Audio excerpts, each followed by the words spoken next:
മഹർഷിയുടെ പുത്രനാണ് കൃഷ്ണദ്വൈപായനൻ എന്നറിയപ്പെട്ട വ്യാസൻ. ലോക ഗുരുസ്ഥാനം അലങ്കരിക്കുന്ന ആളാണ്, വേദത്തെ രസിച്ച ആളാണ്. അദ്ദേഹം 17 പുരാണങ്ങൾ തയ്യാറാക്കി. ഈ 17 പുരാണങ്ങളും ഒക്കെ തയ്യാറാക്കി മഹാഭാരതമൊക്കെ രചിച്ചു. അതുപോലെ തന്നെ വേദങ്ങളെയൊക്കെ വിന്യസിപ്പിച്ചു. ഇതെല്ലാം കഴിഞ്ഞ് അദ്ദേഹത്തിന്റെ ആശ്രമത്തിൽ ഇരിക്കുമ്പോൾ നാരദ മഹർഷി ആ സ്ഥലത്തേക്ക് വന്നു ചേർന്നു. നാരദ മഹർഷി വന്നു ചേരുന്ന സമയത്ത് നാരദ മഹർഷി വ്യാസനെ പരസ്പരം അങ്ങോട്ടും ഇങ്ങോട്ടും തുല്യരാണ് നമസ്കരിച്ചു.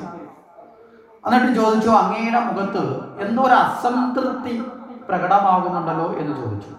ഇവിടെയാണ് നമ്മൾ പണ്ട് തൊട്ടേ കേൾക്കുന്ന ഒരു ചൊല്ലുണ്ടല്ലോ, ഈ മുഖം മനസ്സിന്റെ കണ്ണാടിയാണ്. പക്ഷെ ഇന്നത്തെ കാലത്ത് അങ്ങനെയാണെന്ന് പറയാൻ പറ്റത്തില്ല. കാരണം എന്താ, ഇന്ന് അതിനെയും കടത്തി വെട്ടുന്ന അഭിനയത്തിലേക്ക് നമ്മളൊക്കെ എത്തിപ്പെട്ടിട്ടുണ്ട്. അത് നമ്മളങ്ങനെയാണ്, നമ്മൾ ഏതിനെയും കടത്തി വെട്ടുന്ന അവസ്ഥയിലേക്കാണ് ഇപ്പോൾ പോയിക്കൊണ്ടിരിക്കുന്നത്. വേലി എത്ര പൊക്കത്തിൽ കിട്ടിയാലും നമ്മൾ എന്ത് ചെയ്യും, അതിന്റെ മേലിൽ കൂടെ ചാടും എന്ന് പറയുന്നതാണ് കാരണം. അവസാനം വേലി കെട്ടുന്ന ആൾ അവസാനം പൊളിച്ചിക്കേണ്ട അവസ്ഥയിലാണ് ഇപ്പോഴത്തെ കാലത്തിന്റെ പോക്ക്. അപ്പോ ഇവിടെ ഈ ഒരു മുഖഭാവം കണ്ടിട്ട് പറഞ്ഞു, എന്താണ് അങ്ങേക്കൊരു ആശങ്ക പോലെ അങ്ങയുടെ മുഖത്ത് പ്രകടമാകുന്ന ഒരു അസംതൃപ്തി എന്ന് ചോദിച്ചു. വ്യാസൻ പറഞ്ഞു, അല്ലയോ നാരദ മഹർഷി, അങ്ങേക്ക് എല്ലാം അറിയാവുന്ന ആളാണ്, എങ്കിലും അങ്ങ് ചോദിച്ച സ്ഥിതിക്ക് ഞാൻ അങ്ങോട്ട് പറയാം. ഞാൻ ഈ ജ്ഞാന സംവിധാനവും ധർമ്മതത്വങ്ങളെ എല്ലാം മഹാഭാരതത്തിലും മറ്റു പുരാണങ്ങളിലുമൊക്കെയായി ചേർത്ത് വെച്ച് എൻ്റെ അറിവിനെ എല്ലാം ഞാനതിൽ പകർന്ന് ലോക നന്മയ്ക്ക് വേണ്ടി എഴുതി വെച്ചിട്ടുണ്ട്. നമ്മുടെ മഹാത്മാക്കളുടെ എല്ലാം ജീവിത ലക്ഷ്യം എന്ന് പറയുന്നത് ലോക നന്മയാണ്. മനസ്സിലായില്ലേ? അവരവർക്ക് പേരെടുക്കാൻ വേണ്ടിയിട്ടല്ല ഇവരാരും ഇതൊന്നും രചിച്ചത്. അവരെല്ലാം ഈ ലോകത്തിന്റെ നന്മയ്ക്ക് വേണ്ടി അവർ നേടിയ അറിവ് മറ്റുള്ളവർക്ക് കൂടി ഗുണപ്രദമാകാൻ വേണ്ടിയാണ് ഇതൊക്കെ ചേർത്ത് വെച്ചത്. ഇതൊക്കെ ചെയ്തു എങ്കിലും എന്തോ ഒരു അപൂർണത എനിക്ക് തോന്നുന്നു. ഞാൻ ചെയ്തതൊന്നും പൂർണ്ണമായില്ല എന്നൊരു തോന്നല് എനിക്ക് തോന്നുന്നു. അതുകൊണ്ട് എനിക്കൊരു മനസ്സിനൊരു സന്തോഷം ഇല്ല എന്ന് പറഞ്ഞു. ഈ സമയത്ത് നാരദ മഹർഷിയോട് ചോദിച്ചു. നാരദ മഹർഷി പറഞ്ഞു, അങ്ങേക്ക് അറിവുള്ള കാര്യം തന്നെയാണ്, എങ്കിലും അങ്ങ് എന്നോട് പറഞ്ഞ സ്ഥിതിക്ക് ഞാൻ അതിന് മറുപടി പറയാം. അങ്ങ് വേണ്ടും വണ്ണം ശ്രീകൃഷ്ണ ഭഗവാന്റെ ലീലകളെ ഭക്തിരസാനന്ദപ്രദമായി വർണ്ണിച്ചിട്ടില്ല. അതുകൊണ്ട് ആ കുറവ് നികത്താൻ അങ്ങ് തയ്യാറാവാൻ പറഞ്ഞു. അപ്പോൾ ഇവിടെ പറഞ്ഞെന്താ, വേണ്ടും വണ്ണം അല്ലെ ഭഗവാന്റെ ലീലകളെ ഭക്തിരസാനന്ദപ്രദമായി വർണ്ണിച്ചില്ല. അപ്പൊ ഈ ഭക്തിരസാനന്ദപ്രദമല്ലാതെ, ഇപ്പൊ ഈ പറഞ്ഞ വേണ്ടും വണ്ണം അല്ലാതെ കൃഷ്ണന്റെ ചരിത എപ്പോഴെങ്കിലും വ്യാസൻ വർണ്ണിച്ചിട്ടുണ്ടോ? വേറെ ഉണ്ടോ? ഉണ്ട്. മഹാഭാരതത്തിൽ കൃഷ്ണനെ ഒരു നല്ല യോദ്ധാവായി, കുരുക്ഷേത്ര യുദ്ധം നയിക്കുന്ന ആളായി, അല്ലേ, അർജുനന്റെ സാരഥിയായിട്ടൊക്കെ കൃഷ്ണനെ എവിടെയാണ്? അത് ഭാഗവത്തിലെ കഥകളല്ല, അതെല്ലാം മഹാഭാരതത്തിലാണ്. കൃഷ്ണന്റെ മുഴുവൻ കഥകളും ഏതിലില്ല. അങ്ങനെ ഒരു പ്രത്യേകതയുണ്ട് ഭാഗവത്തിന്.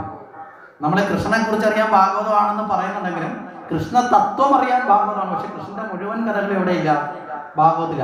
ഇത് സെലക്റ്റീവായ കഥകളുണ്ട്. എന്തിന്റെ അടിസ്ഥാനത്തിൽ സെലക്ട് ചെയ്യുന്നത് നമുക്ക് പിന്നീട് മനസ്സിലാവും. അപ്പൊ ഇവിടെ മഹാഭാരതത്തിൽ ഭഗവാനെ ഒരു യോദ്ധാവായി, ഒരു രാജാവായൊക്കെ ചിത്രീകരിച്ചിട്ടുണ്ട്. അപ്പൊ അതിൽ നിന്ന് വ്യത്യസ്തമായിട്ടാണ് ഇവിടെ പറഞ്ഞത്. എങ്ങനെ പറഞ്ഞത്? ആത്മബോധത്തിൽ ഭക്തിരസാനന്ദപ്രദമായി വർണ്ണിക്കാൻ പറഞ്ഞു. അപ്പൊ അതെങ്ങനെയാണ് വർണ്ണിക്കേണ്ടതെന്ന് ചോദിച്ചപ്പോ നാരദ മഹർഷി ഭാഗവതത്തിന്റെ മൂലതത്വം അവിടെ ചതുശ്ലോകി ഭാഗവതം എന്ന നിലയിൽ ആർക്ക് ഉപദേശിച്ചു? വ്യാസന് ഉപദേശിച്ചു കൊടുത്തു. ഈ ചതുശ്ലോകി ഭാഗവതം നമ്മൾ പരിശോധിച്ചാൽ അതിൽ ഒരിടത്ത് പോലും കൃഷ്ണന്റെ പേരില്ല, ഒരു ഈശ്വരന്റെ നാമം അവിടെ പറഞ്ഞിട്ടില്ല. മനസ്സിലായില്ലേ? പിന്നെ വ്യാസനാണ് ഈ ജ്ഞാനത്തിന് അനുയോജ്യനായത് കൃഷ്ണനാണ് എന്ന നിലയിൽ കൃഷ്ണന്റെ കഥകളെ അവതരിപ്പിച്ചത്. അവിടെയും നമ്മൾ കഥകൾക്കല്ല പ്രധാന സ്ഥാനം എന്നതിലേക്ക് വരാൻ വേണ്ടിയിട്ടാണ് ഞാനിത് പറഞ്ഞത്. മനസ്സിലായില്ലേ? വ്യാസനാണ് പിന്നീട് അവിടെ കഥാരൂപങ്ങളെ സ്വീകരിച്ച് ചേർത്ത് വെച്ചത്. ചതുശ്ലോകി ഭാഗവതത്തിൽ എന്താ പറയുന്നത്?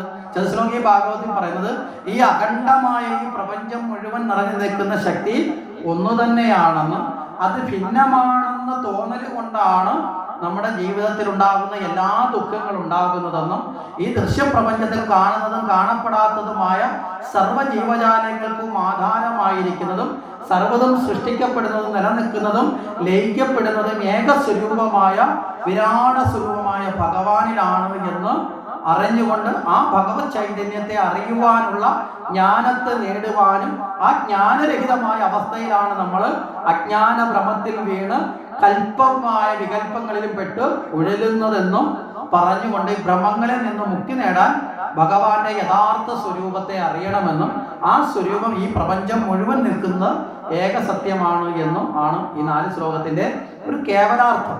വിശദീകരിച്ച അർത്ഥമല്ല ഞാൻ പറഞ്ഞത്, ഒരു കേവലാർത്ഥം എന്ന നിലയിൽ ആര് പറഞ്ഞത്? നാരദര് പറഞ്ഞു കൊടുത്തത്.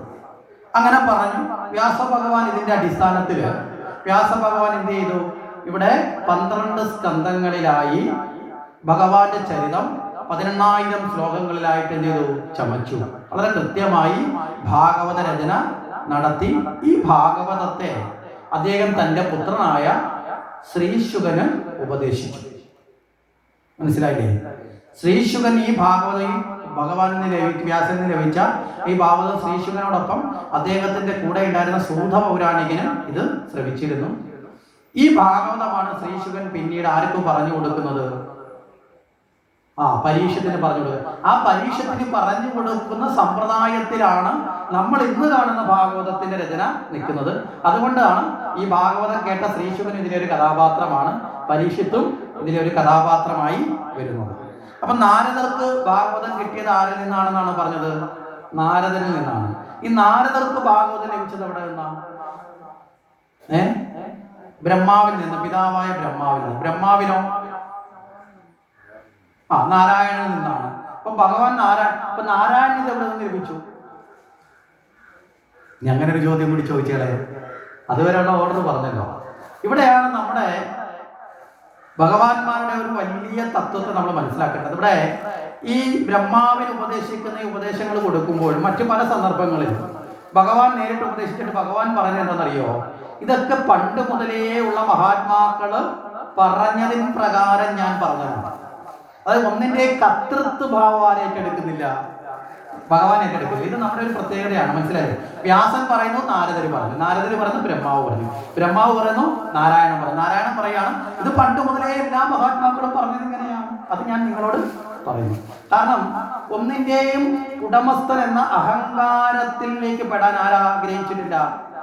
മനസ്സിലായില്ലേ? ഭഗവാൻ എന്ന് മാത്രമല്ല, നമ്മുടെ ഋഷീശ്വരന്മാരും ആഗ്രഹം. നമ്മളാണ് അജ്ഞാനം കൊണ്ട് എല്ലാത്തിൻ്റെയും കർത്താവ് ആരാണെന്ന് ചോദിച്ചാൽ ഉത്തരവാദിത്വം നമ്മൾ ഏറ്റെടുക്കുന്നതുകൊണ്ടാ?